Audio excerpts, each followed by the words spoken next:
Selam dostlar, biz bugün küçük piknik ettik ama pikniğimiz yarı yolda kaldı. Sebebini en axırda görərsiniz. İndi piknik hazırlamak için gedirik ve xalçamızı yere səririk. Burada oturup yemek yiyəcəyik. Sırac öz dostu Ayısını oturtturur. Xiyar üzürük. Daha sonra gedirik qoymağa. Süfrəmizi sərdik, Sırac yana Ayısını oturtturdu. Çörək çox isti olduğu için biz çörəyin çoğunu yemişdik. Sonra süfrəyə yeməklərimizi düzdük. Sırac orada düzmeye çalışır. Daha sonra biraz eğlenmek için dostum Sırac ve ben birlikte top oynadık. Topu birbirimize atıp tuttuk. Biz aman eğlenmiştik. Topu atan top uçurdu. Topu uçurtmaya çalışırdı.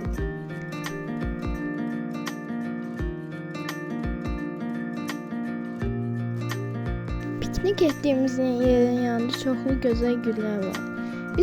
Biz piknik ederken buradaki küçük pişikle karşılaştık. Onu izledik.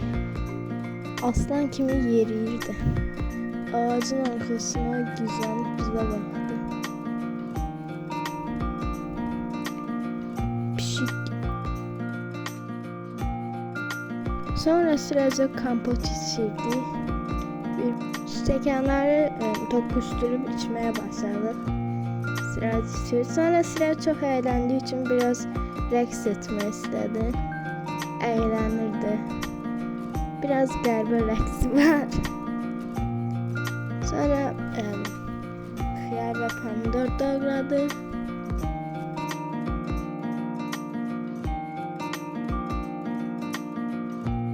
Sonra yemeye başladık. Çörək yedik. Sonra Sıracı biraz gıdıklayarak güldürmeye başladım. Sıracı delirdi. Hava bulutlaştı, göy guruldamaya başladı ve bizim pikniğimiz yarı yolda kaldı. Burada eve geldik. Çünkü piknik etmeyi istedi ama yağış yağmaya başladı. Damcılaya yağış yağırdı. Ve göy guruldadı. Yerlerde damcıların izleri kalmıştı. Göyde bulutlar çoxalmıştı. Birazdan yağış çoxalacaktı. Biz eve getdikdə yağış bu kadar çok yağırdı. Sonra dolu yağmaya başladı. Dolu qardan daha güclü yağırdı. İnsanın başına değse insan başı qırılar. Dolu çok möhkəm yağmaya başladı. Sonra yağış da yağmaya başladı tezden.